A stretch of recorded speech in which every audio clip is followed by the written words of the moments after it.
Percy's Midnight Mail. Percy the Green Engine often has a lot of different jobs to do.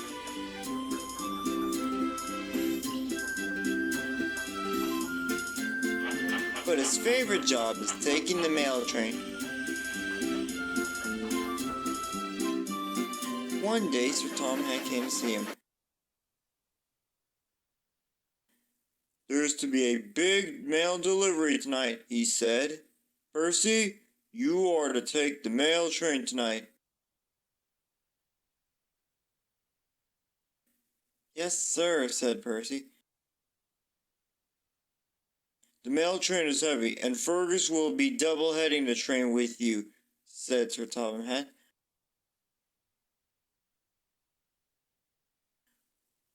"I hope the mail train goes well, Percy," said Thomas.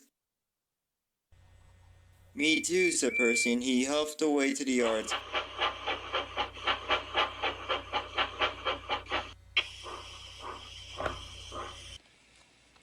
When he arrived, Dennis, shunting the mail cars into place.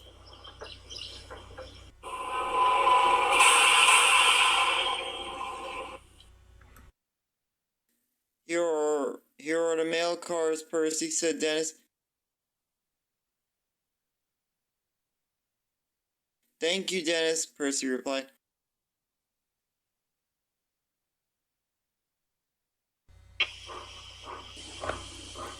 As soon as he coupled up to the mail coaches, Fergus arrived. "I understand that I'm going to double-head the mail train with you," he said. "Yes, indeed," said Percy. "I'm going to need all the help I can get."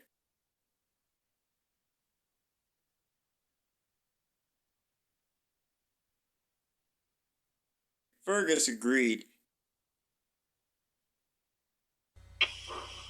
Then he switched lines and coupled up to Percy, and the two engines steamed out of the yards with the mail train.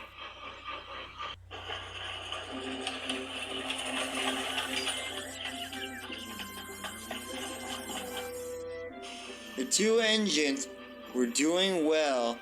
They arrived at the stations on time,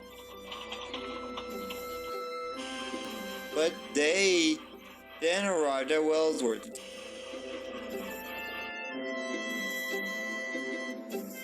Two engines knew that Gordon's Hill was going to be a big challenge for them.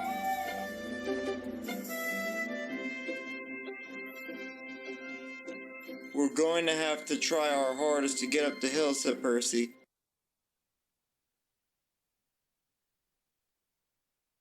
"I agree," said Fergus. As soon as all the letters and boxes were unloaded from the cars, they steamed away.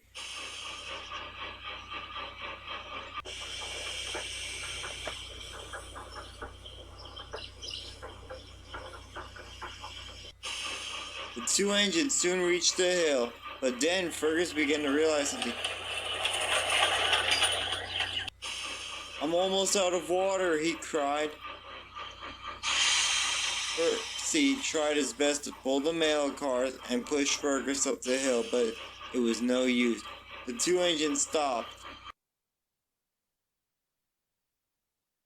"I'll call for help," said the driver. Thomas, driver, and fireman heard the news and arrived at the sheds. "Come on, Thomas," said the driver. "What's wrong?" asked Thomas. "Percy and Fergus are stuck on Gordon's Hill," said the fireman. "They need help at once." "Right," said Thomas. "The mail deliveries are urgent." And he steamed out of the sheds to the rescue.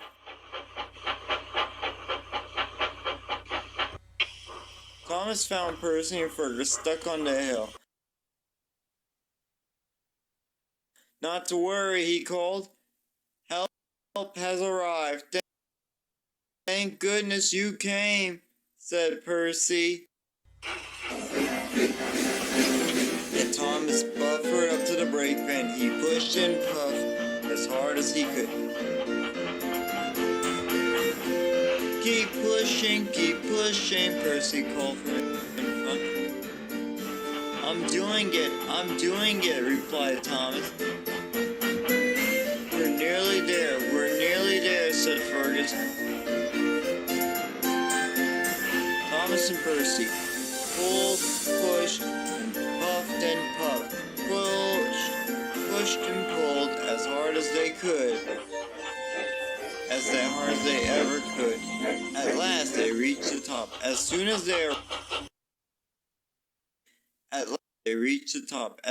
they arrived at Martin Station, Fergus was soon filled up with water. Thomas then had a thought. How's about I can help you two finish the mail delivery, he said.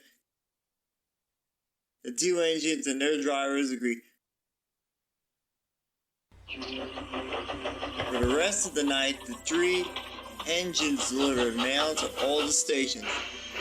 They were then finished when the last delivery and headed back to the shed. The next morning, Sir Tom Hatt came to see the engines at the shed. Percy, I've heard about Fergus and your hard work tonight despite the delay at Gordon's Hill, he said.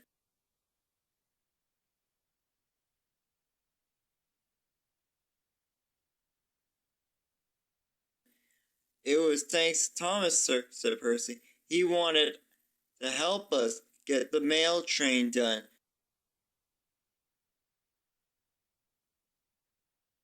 Sir Tom had then turned to Thomas. Thomas, I'm proud of you. You have worked so hard to help Percy and Fergus, and once again you've proven yourself to be a reliable, helpful, and responsible, really useful engine.